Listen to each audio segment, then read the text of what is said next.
ভোলালে ভোলালে মোদি গাই লাহ প্রণাম শ্যামরাই তুমি লাহ প্রণাম শ্যামরাই একবার লাহ প্রণাম শ্যামরাই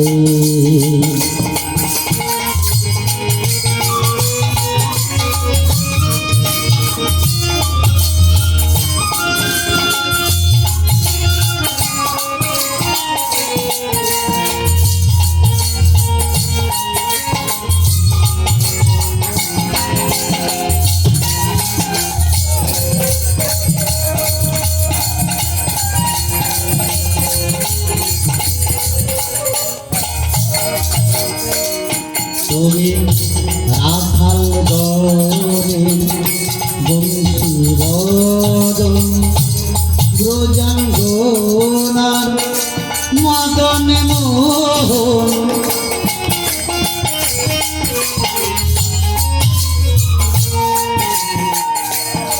গোবিন্দ যখন লীলা করেছিলেন ষোড়শ গোপী যারা রসে পরিপূর্ণ, যাদের রস এখনো খণ্ড হয়। তো গোবিন্দ তিনি হচ্ছেন আদিপুরুষ, পরম পিতা। যারা সঙ্গে লীলা করেছিলেন তারা ষোড়শ গোপী। তা গোবিন্দর কি কাম জাগ্রত হয় না? গোবিন্দ তিনি সচ্চিদানন্দ, তিনি সর্বকারণের কারণ। আমাদের জীব শিক্ষার নিমিত্তে বংশী মানে যেটা আমাদের মধ্যে আছে দিয়েছেন গোবিন্দ। এই মদনকে মোহন বানানো যায়, মানে যখন রাধা গুণগান গায় কখন গায় আমি ছোট্ট করে বলতে চাই। কামের 5টা বাণ আছে, মদন, মাদন, শোষণ, স্তম্ভন এবং মোহন। যদি কেউ কামে জর্জরিত হয়ে যায়, এখনই সঙ্গ চায়, তাহলে আছে তার একটা উপায়। আমাদের 3টা ত্রিবেণী দেহের মধ্যে রয়েছে, একটা নিম্ন ত্রিবেণী, একটা মধ্য ত্রিবেণী, একটা ঊর্ধ্ব ত্রিবেণী। যেখানে নিম্ন ত্রিবেণী এটা হচ্ছে গুপ্ত বৃন্দাবন। এখানে একদিন ধলায়, একদিন কালায়, একদিন লাল মরুতি নিয়ে গঙ্গা, যমুনা, সরস্বতী আসেন। প্রতি মাসের 27 দিনে এই জোয়ার বয়। আর একটা আছে মধ্য ত্রিবেণী, সেটা নাসিকার অগ্রভাগে। বামেইরা, দক্ষিণে পিঙ্গলা, মাঝে হচ্ছে সুষর্ণ। এটা হচ্ছে মধ্য ত্রিবেণী। আর একটা ত্রিবেণী আছে বিরল পদ্ম, যেখানে 3টা মৃণাল একসঙ্গে ঊর্ধ্ব দিকে ধাবিত হয়ে সহস্রদল পদ্মে মিশে গিয়েছে, মানে ব্রেন যেটাকে আমরা বলি। এটা হচ্ছে 3টা ধারা, হরলাল, করলাল আর মেঘলাল। এই 3 ধারা, 3টা ত্রিবেণী রয়েছে। তবে যে প্রকারে মদনকে মোহন বানানো যায় সেটা মধ্য ত্রিবেণীর দ্বারা। কামকে বশীভূত করতে গেলে কামের 5টা বাণ করতে হয় জয়। আমরা সাধারণ ক্ষেত্রে 12 আঙ্গুল শ্বাস ত্যাগ করি।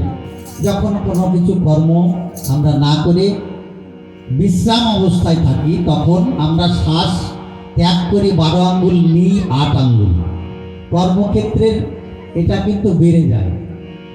ভোজনে গেলে 32 আঙ্গুল হয়ে যায়, শয়নে গেলে পরে 80 আঙ্গুল হয়ে যায়, মিলনে গেলে পরে 100 আঙ্গুল পার হয়ে যায়। দমে দমে আমাদের আয়ু হয়। সেই জন্য এই সাধুগুরু বৈষ্ণব যারা দম পুরানোর কর্ম দিয়েছে, তারা রেচক পুরো কুম্ভকের মাধ্যম দিয়ে দম পুরানো যায়। দমে দমে যে ক্ষয় হয়ে যাচ্ছে, মানে নিচ্ছে আমরা 8 আঙ্গুল, খাচ্ছি সাধারণ ক্ষেত্রে 12 আঙ্গুল। যদি কোনো কর্ম করে থাকি তাহলে তো বেশি হবে। এই শ্বাস যারা এক আঙ্গুল কমাতে পারে তাদের মন আর চঞ্চল থাকে না, তখন একনিষ্ঠ মন হয়। 2 আঙ্গুল শ্বাস যদি কেউ কমায় 12 আঙ্গুলের থেকে, তাহলে দ্বিধা দ্বন্দ্ব যায়। 3 আঙ্গুল শ্বাস কমালে পরে ত্রিতাপ জ্বালা যায় দূরে। আমাদের জীবে 3টা জ্বালা আছে, আদি ভৌতিক, আদি দৈবিক এবং আদি আধ্যাত্মিক, 3টা জ্বালা রয়েছে। এই ত্রিতাপ জ্বালা থেকে মুক্ত হওয়া যায়। শুধু তাই নয়, আমরা ধারাপাতে পড়েছি, 1 চন্দ্র 2 পক্ষ 3 নেত্র, আর একটা নেত্র হচ্ছে জ্ঞান চক্ষু, যারে আমরা বলি। এই 3 আঙ্গুল শ্বাস কমালে পরে তখন চর্মচক্ষু বন্ধ হয়ে জ্ঞান চক্ষু খুলে যায়। জ্ঞান চক্ষুর দ্বারায় বিশ্ব ব্রহ্মাণ্ড দর্শন করা যায়। যদি কেউ 4 আঙ্গুল শ্বাস কমাতে পারে, শিব যে জন্য শ্মশানে বসে ধ্যান করে, চতুর্বর্গের ফল লাভ করা যায় যদি কেউ 4 আঙ্গুল শ্বাস কমায়। 5 আঙ্গুল শ্বাস কমালে পরে বান, মানে কামের যে 5টা বান, মদন, মদন, শোষণ, স্তম্ভন এবং মোহন, তখন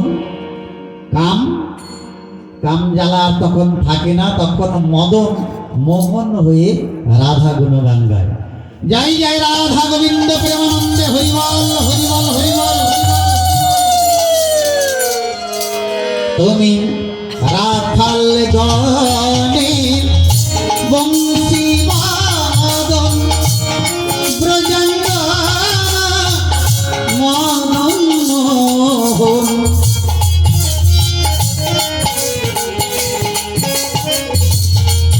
তুমি রাখাল গণে বংশী বাদন ব্রজঙ্গনা মদন মোহন। কংস রাজা করুণিধন।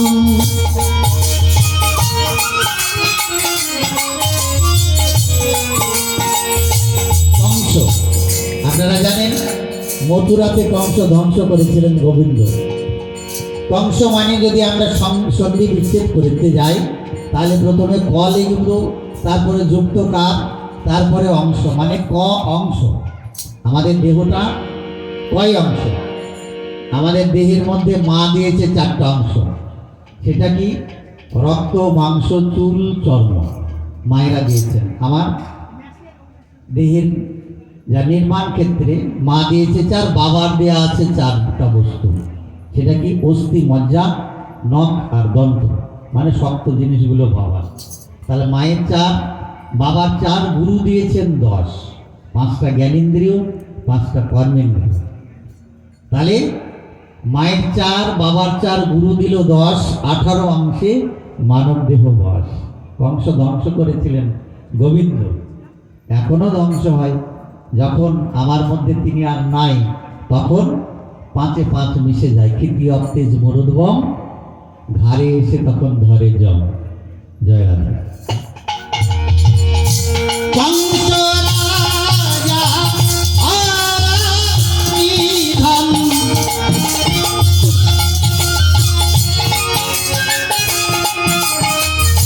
কংস রাজা করুণিধন।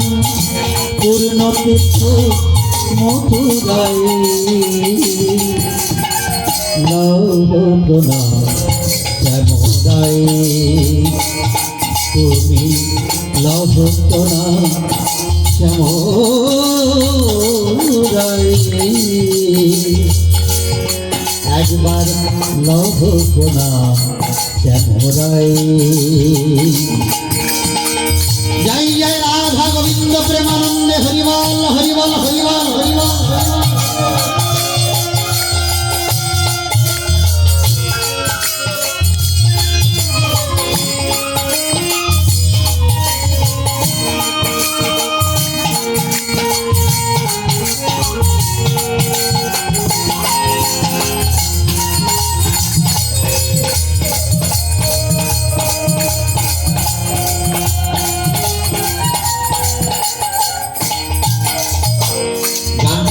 হচ্ছেন একজন বিখ্যাত মানুষ।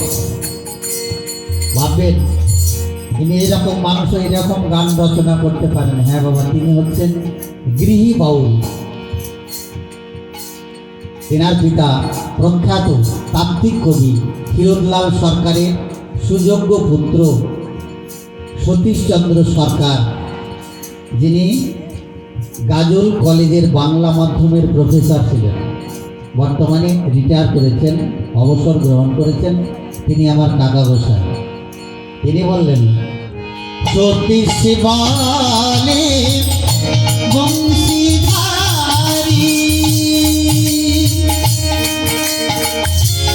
যুগলে রাও হে মুরারি।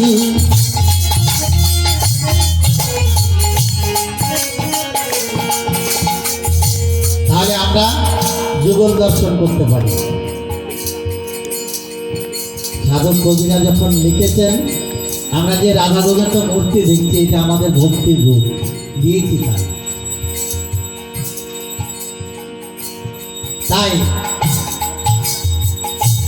কৃষ্ণের নেই কায়া, রাধার নেই দেহ, এ তত্ত্ব রসিক বিহনে জানে না কেউ। কৃষ্ণ হচ্ছে কর্ষণ শক্তি। ক্রি ধাতু ন প্রত্যয় যোগ করে কৃষ্ণ হয় কর্ষণ শক্তি। কি কর্ষণ করছে?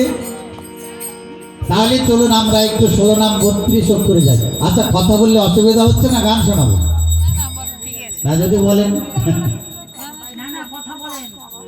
কর্ষণ শক্তি, হ্যাঁ, কৃষ্ণ হচ্ছে কর্ষণ শক্তি। ক্রি ধাতু ন প্রত্যয় যোগ করে কর্ষণ, মানে কর্ষণ করছেন, কর্ষণ শক্তি। কি কর্ষণ করছেন? আমরা যদি 16 নাম 32 অক্ষরে যাই, তাহলে অষ্ট হরে নিয়েছে ঠাঁই। হরে কৃষ্ণ, হরে কৃষ্ণ, কৃষ্ণ কৃষ্ণ, হরে হরে, হরে রাম, হরে রাম, রাম রাম, হরে হরে। সবাই বললেন তো? আমার সঙ্গে আপনাদেরও নাম করা হলো। কিন্তু নাম করলে পরে, এই নাম করলে কাজ হয় না, নামের সঙ্গে বীজ আছে। হ্যাঁ, জয় জয় শ্রীকৃষ্ণ চৈতন্য প্রভু নিত্যানন্দ শ্রী অদ্বৈত গদাধর শিবাসাতি গৌর ভক্তবৃন্দ। হরে কৃষ্ণ কৃষ্ণ কৃষ্ণ হরে হরে, হরে রাম রাম রাম হরে হরে। এবার সকলের নাম করাটা পূর্ণ হল। এতক্ষণ অর্ধ নাম যাজনা করলেন, জপ করলেন। তা অষ্টহরে নিয়েছে ঠাঁই। তাহলে দিন রাত কত ঘন্টায় হয়? একদিন হয় 24 ঘন্টায়, তাই কি না? দিন রাত 24 ঘন্টায় একদিন। তাহলে 8 দিয়ে ভাগ করে দিন, মানে অষ্টহরে দিন। 3 8 24, প্রত্যেকটা হরের ভাগে 3 ঘন্টা করে সময় পাচ্ছে, মানে একটা করে কাল। এই যে অষ্টকালীন আমাদের পদাবলী কীর্তনের আয়োজন করা হয়েছে, অষ্টকাল। 3 ঘন্টা পর পর একটা করে ঘরে কর্ষিত হচ্ছে। সেই জন্য একটা শিশু সন্তান, সদ্যজাত সন্তান আস্তে আস্তে বড় হয়, যৌবনে পা দেয়, বৃদ্ধ হয়, শেষে মৃত্যুবরণ করে দেশে ফিরে যায়। মানে কাল কর্ষিত হচ্ছে কৃষ্ণ শক্তির দ্বারা। কি কর্ষণ করছেন? যিনি সর্বময় হন।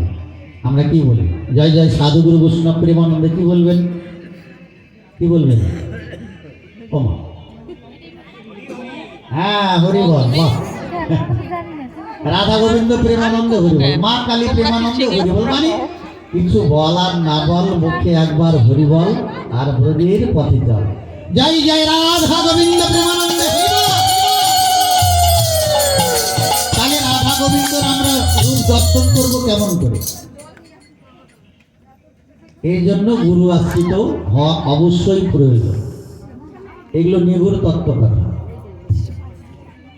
অল্প ভাগ্যে অবৈরাগ্যে চিনবি কি সেই শ্রীরাধায়, সেই যে রমণীর শিরোমণি সুষমা সাপিনী চিত্রাণী প্রায়। অল্প ভাগ্যে অবৈরাগ্যে চিনবি কি সেই শ্রীরাধা, সে যে সাধ্যা ত্রিবলয়াকারে, জীবের মূলাধারে পারে ঘুম, যোগে জাগে জাগাইয়া দেখো রাধার লীলার ঘুম। মুখে বললে পরে বুঝবে কি তা? যা বোঝেনি গণেশের পিতা। গণেশের পিতা কে? ঠিক। কিসের জন্য ধ্যান করছে? কোথায়? শ্মশানে। কি বুঝবার জন্য? রাধা তত্ত্ব তবু বুঝতে পারেনি। তাহলে কি বুঝলাম আমরা? দেহের মধ্যে রাধা আছে, সেটা কি আকারে? না সাধ্যা ত্রিবলয় আকারে জীবের মূলাধার চক্রে আছে। গুজ্জমূল থেকে 4 আঙ্গুল উপরে, লিঙ্গমূল থেকে 4 আঙ্গুল নিচে। চিনতে পারলেন না তো? যাদের অশ্ব ব্যারাম হলে পরে পায়খানার দাঁতটা ঝুলে যায়, এটাই হচ্ছে রাধা শক্তি। রাধা রয়াকার ধয়াকার রাধা। তো এটাকে উল্টিয়ে যাবে, কি হবে? ধারা। কোন ধারা? যে ধারা নিচের দিকে প্রবাহিত হয়, সে ধারা সাধুগুরু বৈষ্ণবের কৃপায় ভাগবত আসরে হরিবাসরে, যেখানে হরিনাম কৃষ্ণ নাম গুরু নাম শ্রবণ করতে করতে বাক্যব্রহ্ম শব্দ ব্রহ্ম হয়ে ইথার তরঙ্গের মধ্যে দিয়ে কর্ণজলিতে প্রবেশ করে গোলক বৃন্দাবনে পৌঁছে যায়। মন আপ্লুত হয়ে, প্রেমে আপ্লুত হয়ে, তখন যে ধারা নিচের দিকে প্রবাহিত হয়, সেই ধারা তখন উজান পথে প্রবাহের মানে উল্টে যাবে। ধারা উল্টে গেলে পরে তখন রাধা হয়, মানে রাধাকুণ্ড শ্যামকুণ্ড দিয়ে প্রবাহিত হয়। সম্মুখে যাকে পায় ভাব আলিঙ্গন দেয়, কৃষ্ণ বলে বুকে নেয়, বলে অভিষেকন চিকন কালা, মেটাও আমার মনের জ্বালা, যাকে সম্মুখে পায় হরি বলে কেঁদে বুক ভাসায়। জয় জয় রাধা গোবিন্দ প্রেমানন্দে, হরিবল হরিবল হরিবল।